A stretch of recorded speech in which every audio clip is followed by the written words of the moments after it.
L'excision féminine, perspective féministe. Le clitoris est l'ennemi.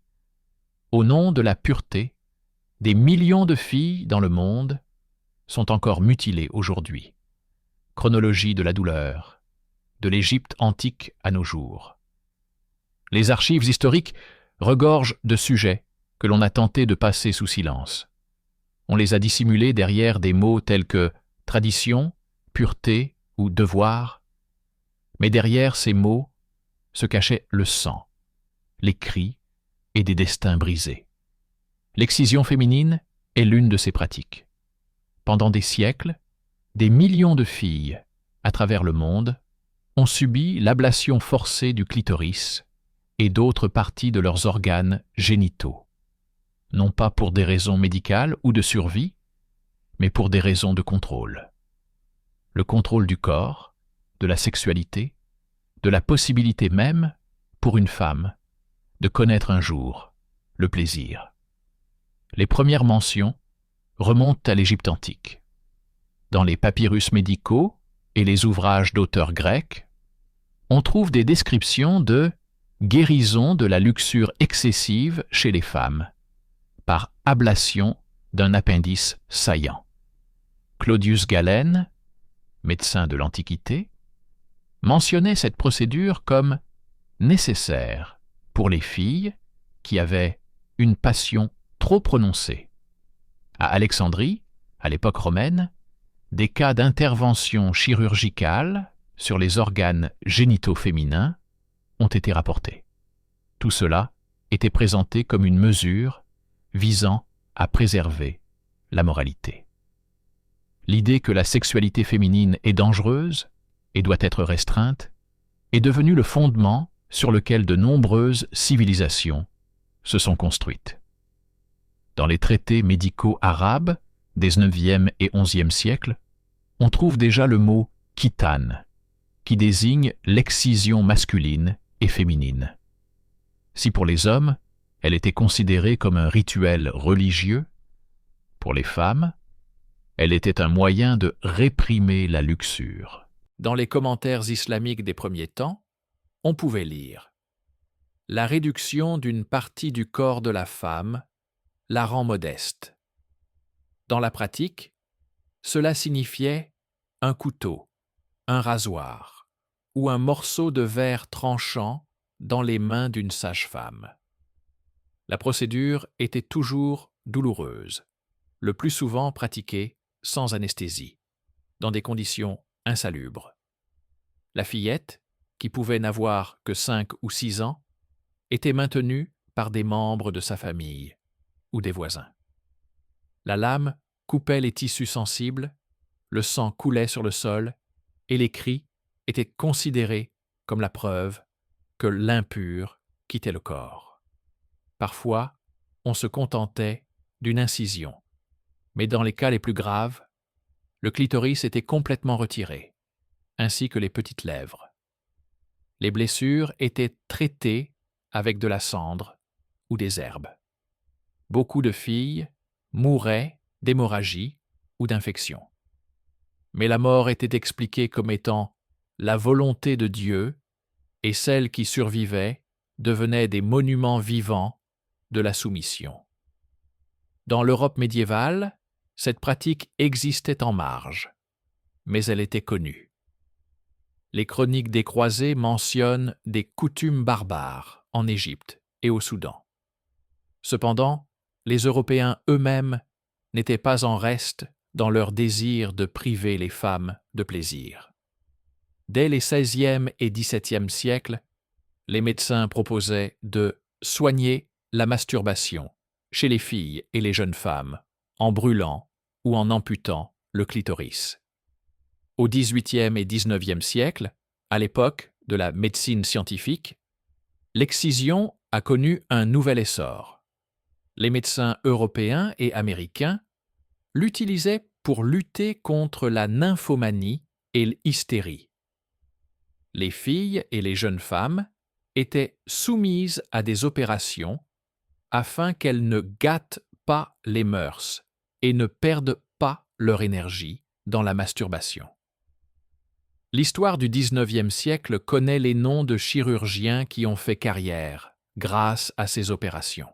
En Angleterre, Isaac Brown s'est fait connaître comme partisan de la clitoridectomie pour traiter les troubles mentaux.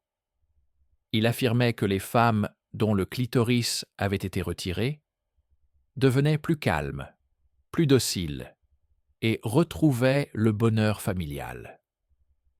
Dans les revues médicales de l'époque, de telles publications étaient imprimées sans condamnation.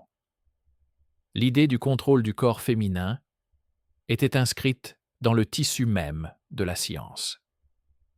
Mais si en Europe et en Amérique, cette pratique a progressivement disparu depuis la fin du XIXe siècle, elle est restée très répandue en Afrique, au Moyen-Orient et dans certaines régions d'Asie.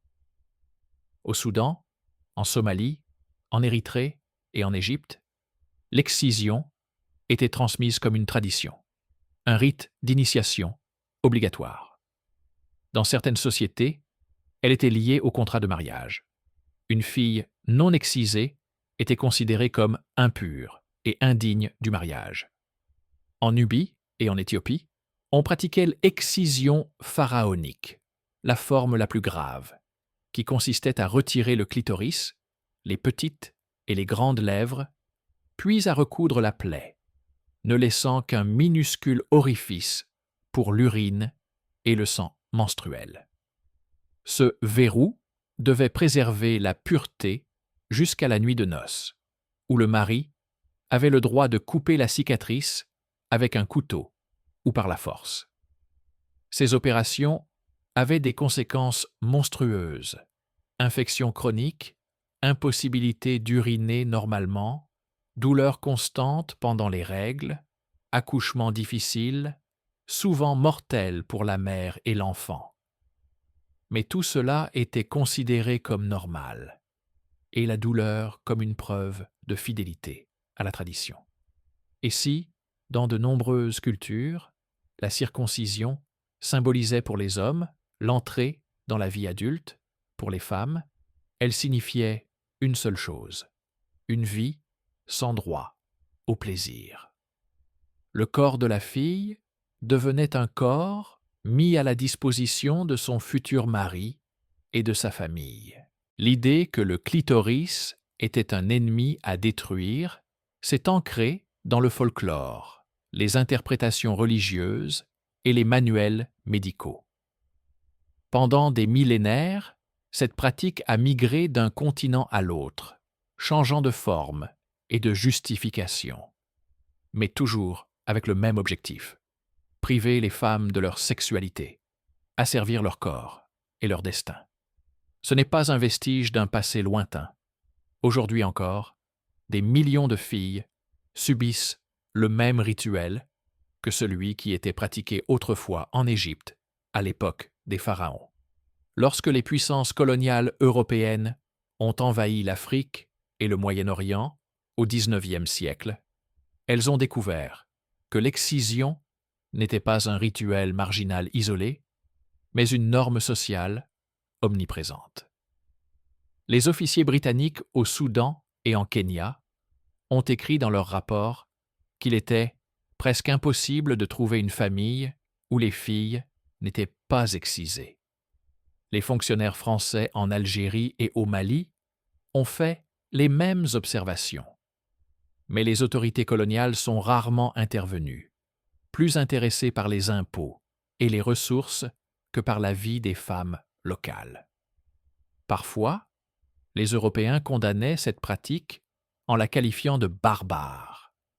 Mais le paradoxe était que, dans leurs propres hôpitaux, les médecins continuaient à pratiquer des clitoridectomies pour traiter l'hystérie féminine.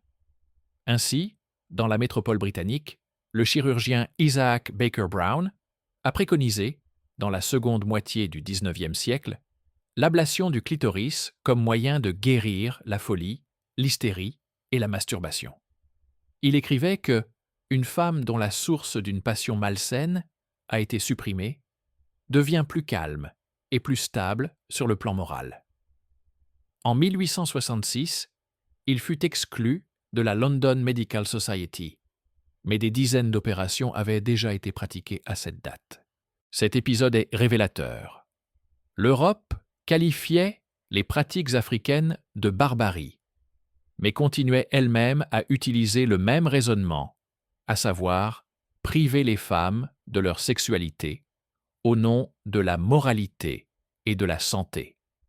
Dans l'Afrique coloniale, l'excision était souvent l'objet de controverses politiques. Au début du XXe siècle, en Kenya, les missionnaires ont lancé une campagne contre cette pratique, la qualifiant de satanique. Mais les anciens et les chefs locaux ont répondu que sans ce rite, une fille ne pouvait être considérée comme adulte et n'avait pas le droit de se marier. Dans les années 1920 et 1930, l'excision est devenue un symbole de résistance au colonialisme. Les communautés africaines y voyaient une partie de leur identité, dont le rejet signifiait la soumission à une culture étrangère. Ainsi, la lutte contre cette pratique mutilante s'est transformée en un conflit politique, dont les principales victimes étaient les femmes et les filles. Dans les sociétés islamiques, l'excision féminine a également été maintenue sous différentes formes. Bien que le Coran ne prescrive pas explicitement cette procédure, des hadiths et des commentaires ultérieurs ont été utilisés pour la justifier. En Égypte, au XIXe siècle, les oulémas affirmaient que l'excision des filles préservait leur pudeur. Cette pratique a été baptisée sunna et s'est imposée comme une obligation religieuse, alors qu'il s'agissait en réalité d'une coutume pré-islamique remontant à l'Antiquité dans le Nil. Au Soudan et en Somalie, on pratiquait l'excision pharaonique, qui consistait à retirer le clitoris et les petites lèvres, puis à recoudre l'ouverture pour ne laisser qu'un orifice pour l'urine. Les filles étaient préparées au mariage par ce rituel. Leur corps devenait le garant de la pureté de la famille. Les ethnographes du début du XXe siècle ont rapporté des détails horribles. Au Soudan, une fillette de 5 ou 7 ans était maintenue par plusieurs femmes. La sage-femme utilisait une lame ou un éclat de verre aiguisé pour couper les tissus, puis serrait les jambes de la fillette afin que la cicatrisation se fasse à l'abri. La cicatrice se refermait, ne laissant qu'un minuscule orifice. Lorsque la fillette grandissait et se mariait, son mari recevait un couteau pour inciser la cicatrice pendant la nuit de noces. Cet acte était considéré comme le droit du mari de déflorer sa femme. Le taux de mortalité était très élevé. Hémorragie, infection, septicémie. Mais même la mort de l'enfant était considérée comme le prix à payer pour la pureté. En Éthiopie et en Érythrée, cette procédure était également considérée comme obligatoire. Les filles pouvaient être excisées par groupes entiers pendant la saison des fêtes. Tout le monde entendait leurs cris et leurs pleurs, mais personne n'intervenait. Au contraire, c'était une source de fierté pour les parents, dont la fille devenait une femme. En Somalie, les filles étaient souvent mutilées avant l'âge de 3 ans. Dans les communautés du Sud-Soudan, on pratiquait même une forme d'excision, où, après l'opération, on insérait temporairement une pierre ou un bâton dans la plaie, afin de fermer le vagin jusqu'au mariage. À la même époque, en Europe et aux États-Unis, les médecins continuaient à pratiquer l'excision comme traitement médical. Dans les cliniques américaines, de la fin du XIXe et du début du XXe siècle, les médecins pratiquaient la cautérisation du clitoris à l'acide ou à l'électricité, afin de freiner la masturbation. Dans les revues médicales de l'époque, on trouve des articles où la sexualité des adolescents était qualifié de maladie. Ce qui était considéré comme une tradition en Afrique était justifié par la science en Occident. Mais le fond restait le même: la répression de la sexualité féminine. Les autorités coloniales punissaient rarement l'excision féminine. En Égypte britannique, les premiers décrets contre cette pratique sont apparus au début du XXe siècle, mais ils n'étaient pratiquement pas appliqués. Les médecins ont signalé des cas de septicémie et de décès, mais l'État n'est pas intervenu. Dans la Kenya coloniale, l'administration britannique a longtemps fermé les yeux. Il était important pour elle de préserver la loyauté des tribus. Seuls les missionnaires et quelques médecins ont tenté de lutter contre cette pratique, mais leurs efforts se sont heurtés à la résistance des communautés locales et à l'indifférence des autorités. Ainsi, au milieu du XXe siècle, l'excision existait dans deux mondes à la fois. En Afrique et au Moyen-Orient, elle restait un rituel de masse auquel étaient soumises des millions de filles. En Europe et aux États-Unis, elle était pratiquée sous le couvert de la médecine, dissimulant sous des mots thérapeutiques le même objectif: soumettre le corps des femmes et les priver de leur droit au plaisir. Après la Seconde Guerre mondiale, le monde s'est retrouvé dans une situation où de nouvelles valeurs étaient proclamées: les droits de l'homme, la liberté individuelle, l'égalité. Mais le sujet de l'excision féminine est resté dans l'ombre pendant des décennies. Même les premières déclarations de l'ONU l'ont passé sous silence. Le monde ne voulait pas voir des millions de filles mutilées. Ce problème semblait trop intime, trop étranger. Ce n'est qu'au milieu du XXe siècle, grâce à des médecins, des ethnographes et des féministes, que la chronologie de cette souffrance a commencé à être connue au niveau international. Dans les années 1950, les hôpitaux missionnaires, au Soudan et en Kenya, ont été les premiers à documenter les conséquences de l'excision pharaonique. Les rapports médicaux faisaient état d'une mortalité catastrophique lors des accouchements, d'infections chroniques et d'invalidité chez les femmes ayant subi cette procédure. Les femmes étaient admises à l'hôpital avec de graves complications: fistules, septicémie, stérilité. Le docteur Josepha Haddad, qui travaillait à Khartoum, écrivait que chaque troisième patiente admise à la maternité souffrait des conséquences de l'excision. Mais ces propos n'ont pratiquement pas été publiés, la censure politique des autorités coloniales, craignant que la reconnaissance du problème ne provoque des conflits culturels. Dans les années 1960, dans le contexte de la décolonisation de l'Afrique, le sujet de l'excision a refait surface sous un nouvel angle. Les nouveaux gouvernements indépendants voulaient préserver les traditions comme symbole de l'identité nationale. L'excision féminine figurait parmi ces symboles. En Kenya, par exemple, les chefs des unions tribales ont déclaré ouvertement: « Sans ce rite, nous perdrons notre culture. » Paradoxalement, c'est précisément au moment de la lutte pour l'indépendance que le rituel est devenu encore plus strict, car il a commencé à être perçu comme un signe de résistance à l'Occident. Cependant, au cours de ces mêmes années, une deuxième vague de féminisme a vu le jour en Europe et aux États-Unis.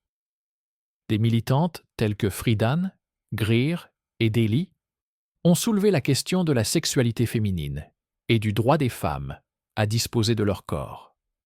Et dans ce débat, le thème des pratiques mutilantes a pris de plus en plus d'importance. Dans les années 1970, des articles ont commencé à paraître dans la presse internationale sur le fait que des millions de filles en Afrique et au Moyen-Orient étaient victimes d'excision. L'intervention de l'écrivaine somalienne Nafissa Mohamed a eu un écho particulier. Dans une interview accordée en 1977, elle a raconté sa propre expérience de l'excision pharaonique et ses conséquences, des douleurs permanentes et des accouchements presque mortels. Au cours de ces mêmes années, l'Organisation mondiale de la santé a officiellement reconnu pour la première fois l'excision comme un problème médical. En 1979, l'OMS a publié son premier rapport, dans lequel elle déclarait clairement « L'excision cause des dommages irréversibles à la santé des femmes et n'a aucune justification médicale ». Ce fut un tournant décisif. Mais ce document a suscité une vive réaction dans les pays où cette tradition restait la norme. En Égypte, les chefs religieux ont déclaré que l'excision faisait partie de la sunna et était un devoir pour les femmes musulmanes. Au Soudan, les politiciens ont accusé les organisations internationales d'impérialisme culturel. Pendant ce temps, le mouvement féministe faisait de cette question un symbole de lutte. L'excision est devenue un exemple de la manière dont le patriarcat contrôle le corps des femmes par la violence, sous le couvert de la morale et de la pureté. Lors des conférences des Nations Unies à Copenhague, 1980, et Nairobi, 1985, des militantes africaines ont pour la première fois pris la parole ouvertement pour raconter la douleur et les humiliations qu'elles avaient subies. Leur témoignage sonnait à la fois comme une confession et une accusation. Mais malgré les déclarations internationales, la pratique n'a pas disparu. Dans les années 80, en Somalie, le taux d'excision atteignait 98% des filles. En Égypte, il dépassait 90%. Au Mali et au Soudan, il était de près de 100%. Dans les villages d'Afrique de l'Est, les petites filles étaient toujours maintenues au sol, et une sage-femme leur coupait la chair avec un morceau de rasoir. Les médecins des villes pouvaient connaître les dangers de cette pratique, mais dans les familles, la décision était prise par les femmes âgées, qui considéraient l'excision comme une condition nécessaire à la pureté et au mariage. Les années 70 et 80 ont montré que l'excision n'était pas une pratique archaïque, mais bien une pratique courante et répandue. Même l'immigration vers l'Europe et les États-Unis n'a pas réussi à l'éradiquer. Des affaires judiciaires ont rapporté des cas où des filles, nées à Londres ou à Paris, ont été emmenées en secret, en vacances, dans un village, où elles ont subi le même traitement que leur mère. Ainsi, à la fin du XXe siècle, le monde a reconnu pour la première fois l'excision féminine comme un problème d'ampleur mondiale. Mais cette reconnaissance n'a pas signifié sa disparition. Au contraire, en réponse aux critiques, la tradition s'est souvent renforcée, devenant un signe d'identité et de fidélité à la culture. Et pour les filles, cela signifiait une chose: des millions de nouveaux cris, de nouveaux couteaux sanglants, de nouveaux destins mutilés au nom de la pureté. Après la Seconde Guerre mondiale, le monde s'est retrouvé dans une situation où de nouvelles valeurs étaient proclamées: les droits de l'homme, la liberté individuelle, l'égalité. Mais le sujet de l'excision féminine est resté dans l'ombre pendant des décennies. Même les premières déclarations de l'ONU l'ont passé sous silence. Le monde ne voulait pas voir des millions de filles mutilées. Ce problème semblait trop intime, trop étranger. Ce n'est qu'au milieu du XXe siècle, grâce à des médecins, des ethnographes et des féministes, que la chronologie de cette souffrance a commencé à être connue au niveau international.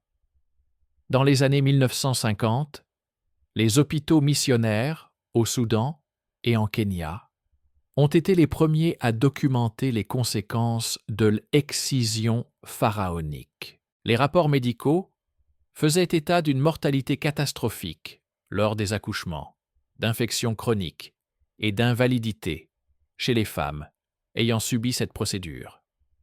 Les femmes étaient admises à l'hôpital avec de graves complications: fistules, septicémie, stérilité. Le docteur Josepha Haddad, qui travaillait à Khartoum, écrivait que une patiente sur 3, admise à la maternité, souffrait des conséquences de l'excision. Mais ces propos n'ont pratiquement pas été publiés, la censure politique des autorités coloniales, craignant que la reconnaissance du problème ne provoque des conflits culturels. Dans les années 1960, dans le contexte de la décolonisation de l'Afrique, le sujet de l'excision a refait surface sous un nouvel angle. Les nouveaux gouvernements indépendants voulaient préserver les traditions comme symbole de l'identité nationale. L'excision féminine figurait parmi ces symboles. En Kenya, par exemple, les chefs des unions tribales ont déclaré ouvertement « Sans ce rituel, nous perdrons notre culture ». Paradoxalement, c'est précisément au moment de la lutte pour l'indépendance que le rituel est devenu encore plus strict, car il a commencé à être perçu comme un signe de résistance à l'Occident. Cependant, au cours de ces mêmes années, une deuxième vague de féminisme a vu le jour en Europe et aux États-Unis. Des militantes telles que Friedan, Greer et Daly ont soulevé la question de la sexualité féminine et du droit des femmes à disposer de leur corps. Et dans ce débat, le thème des pratiques mutilantes a pris de plus en plus d'importance. Dans les années 1970, des articles ont commencé à paraître dans la presse internationale sur le fait que des millions de filles en Afrique et au Moyen-Orient étaient victimes d'excision. L'intervention de l'écrivaine somalienne Naïfissa Mohamed, qui a raconté dans une interview en 1977 sa propre expérience de l'excision pharaonique et ses conséquences, des douleurs constantes et des accouchements presque mortels, a eu un écho particulièrement retentissant. Au cours de ces mêmes années, l'Organisation mondiale de la santé a officiellement reconnu pour la première fois l'excision comme un problème médical. En 1979, l'OMS a publié son premier rapport, dans lequel elle déclarait clairement « L'excision cause des dommages irréversibles à la santé des femmes et n'a aucune justification médicale. » Ce fut un tournant décisif. Mais ce document a suscité une vive réaction dans les pays où cette tradition restait la norme. En Égypte, les chefs religieux ont déclaré que l'excision faisait partie de la sunna et était un devoir pour les femmes musulmanes. Au Soudan, les responsables politiques ont accusé les organisations internationales de impérialisme culturel. Pendant ce temps, le mouvement féministe faisait de cette question un symbole de lutte. L'excision est devenue un exemple de la manière dont le patriarcat contrôle le corps des femmes par la violence, sous couvert de morale et de pureté. Lors des conférences des Nations Unies à Copenhague, 1980, et à Nairobi, 1985, des militantes africaines ont pour la première fois pris la parole ouvertement pour raconter la douleur et les humiliations qu'elles avaient subies. Leur témoignage sonnait à la fois comme une confession et une accusation.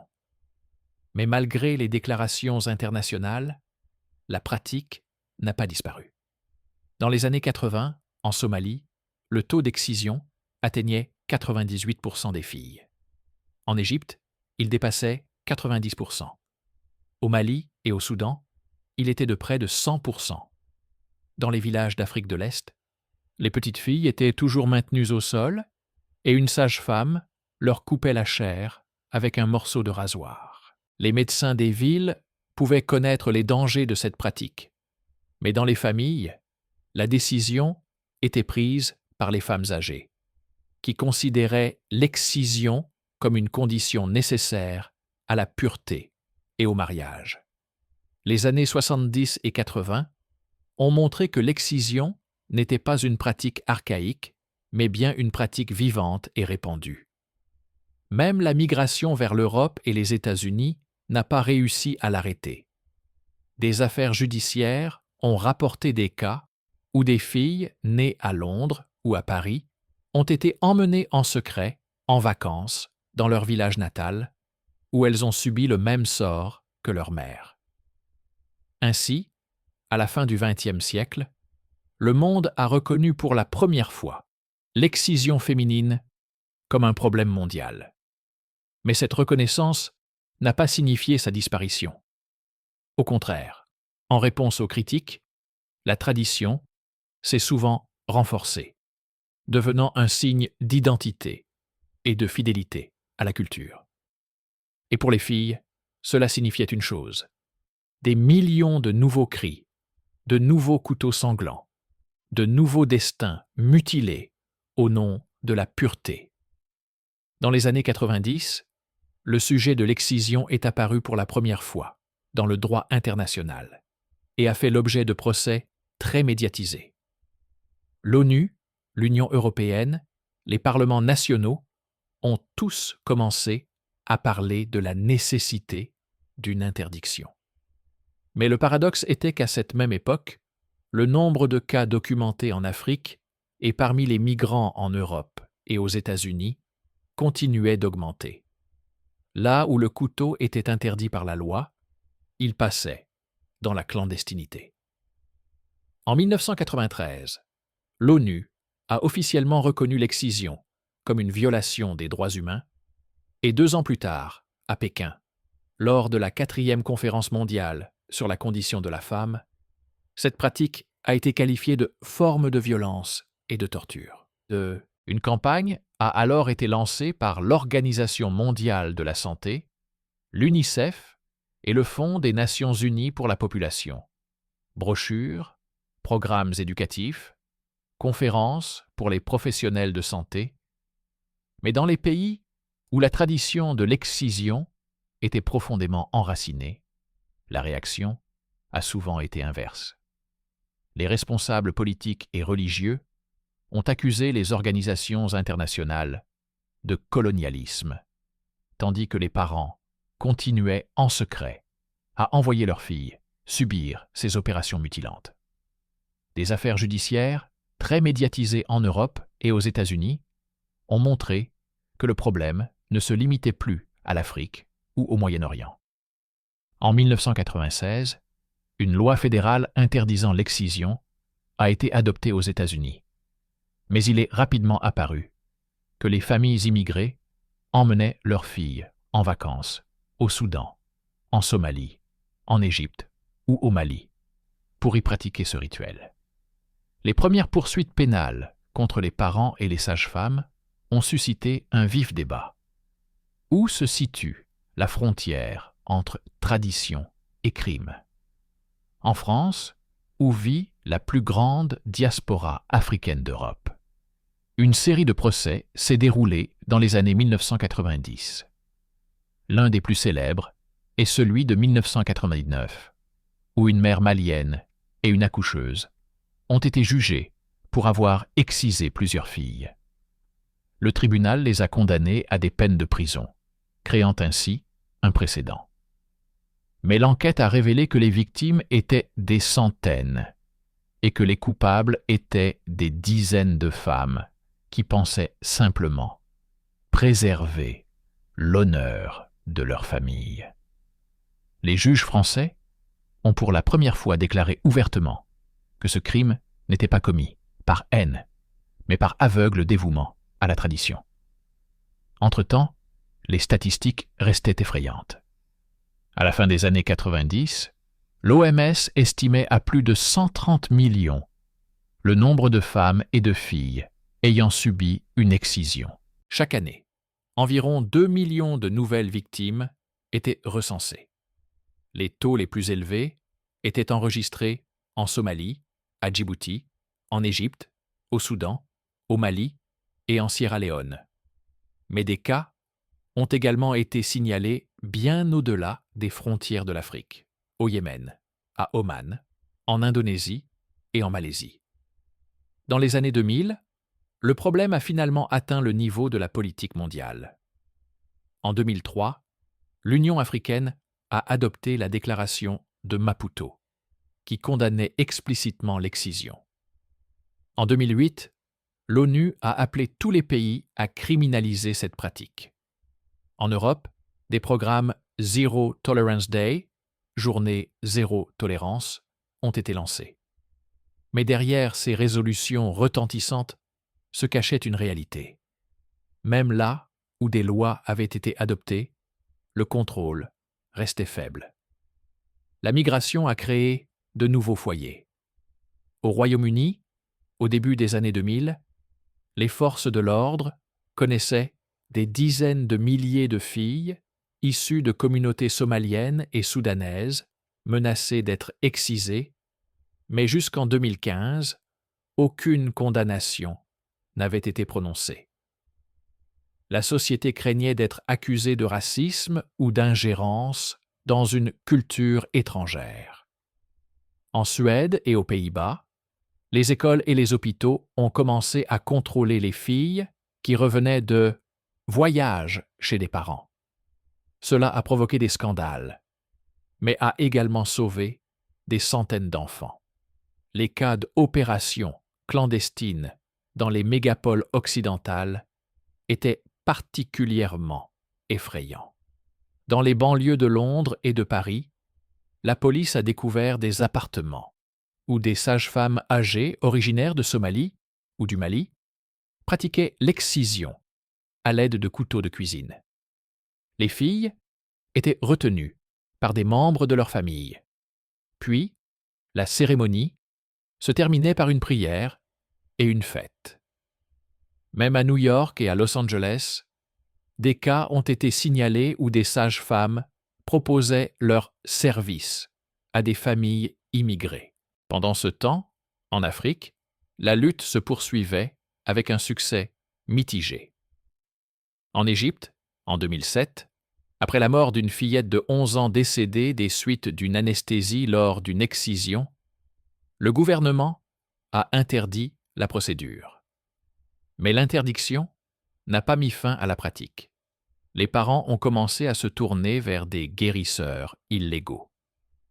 Au Soudan, ce n'est qu'en 2020 que l'excision a été déclarée crime pénal, bien que son taux de prévalence dépasse encore aujourd'hui 80%. Dans les années 2000, les organisations féministes ont continué à qualifier l'excision de forme de torture la plus répandue, légalisée par la tradition. Les campagnes étaient accompagnées de photos et de témoignages de femmes qui racontaient la douleur, les infections, les accouchements difficiles, le fait qu'on les avait privées de leur droit d'être des femmes. Ces histoires ont choqué la société occidentale, mais pour des millions de filles en Afrique, au Moyen-Orient et en Asie, elles restaient la norme quotidienne. Ainsi, au début du XXIe siècle, le monde se trouvait dans une situation paradoxale. D'un côté, l'excision était reconnue comme un crime contre l'humanité, elle était dénoncée à la tribune de l'ONU, condamnée par des médecins, des juristes et des militants. De l'autre, chaque année, des centaines de milliers de filles subissaient le même rituel que leurs arrière-grand-mères à l'époque des pharaons. La tradition s'est avérée plus forte que la loi, plus forte que la rhétorique mondiale, car elle est enracinée dans l'idée même de la pureté féminine et du contrôle du corps. Aujourd'hui, au XXIe siècle, l'excision féminine n'est plus un problème étranger, mais un sujet dont on ne peut plus détourner le regard. Des rapports internationaux indiquent que plus de 200 millions de femmes et de filles dans le monde vivent avec les conséquences de ces opérations mutilantes. Chaque année, environ 3 millions de femmes et de filles subissent cette procédure.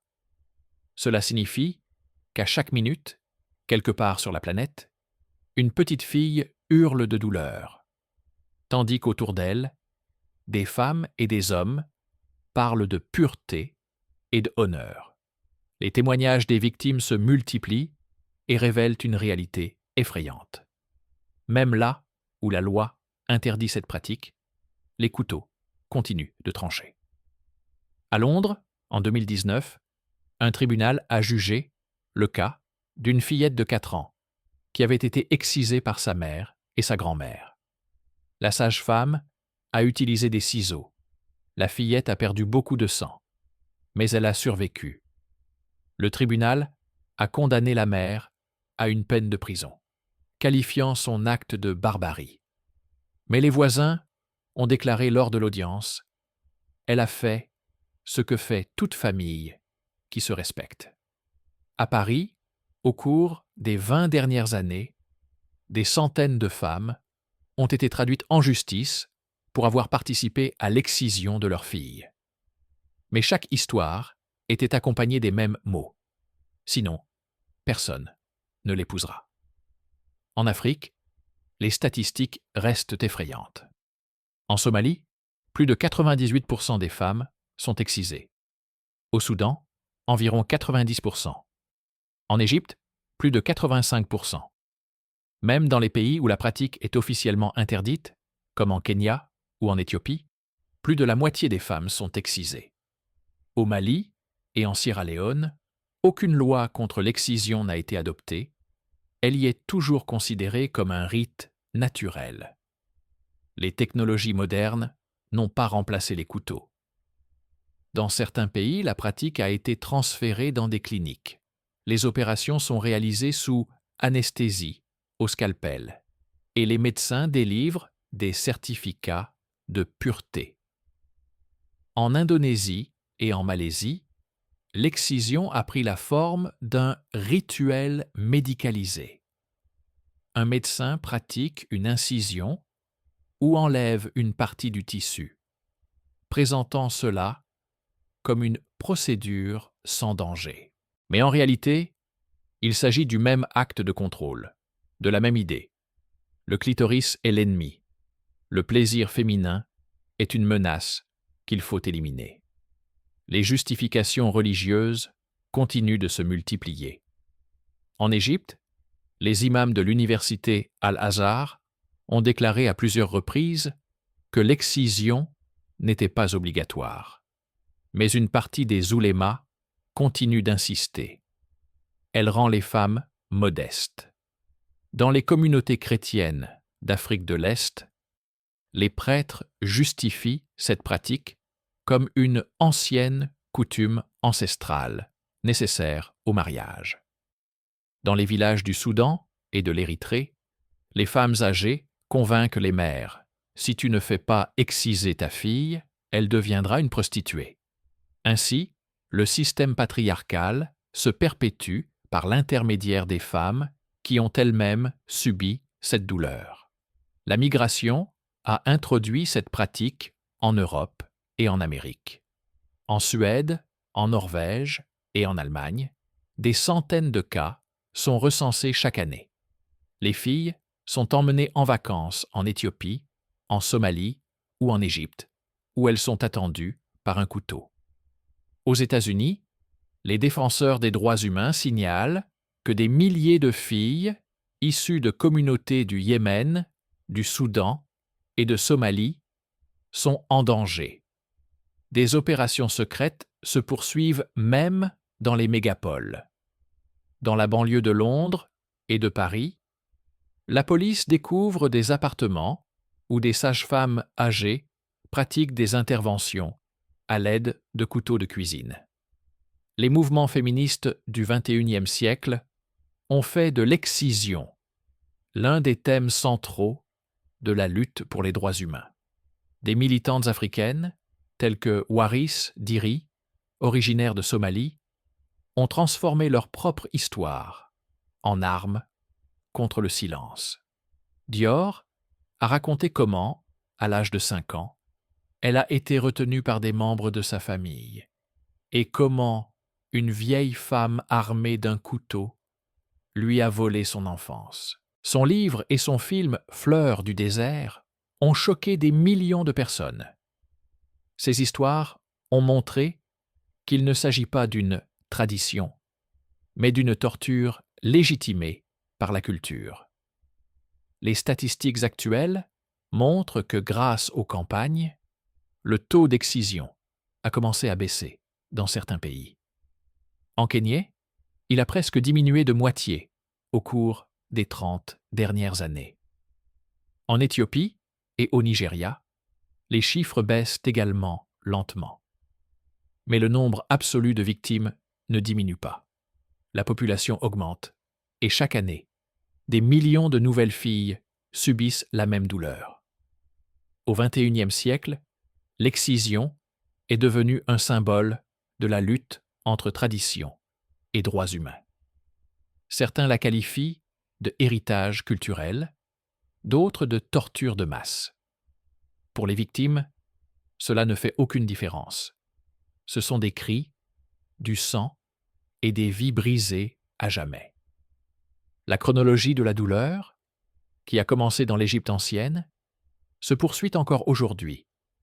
Et malgré les lois, les résolutions et les campagnes, des millions de filles sont toujours privées du droit à leur propre corps, à un moment où elles ne comprennent même pas ce qu'est la liberté.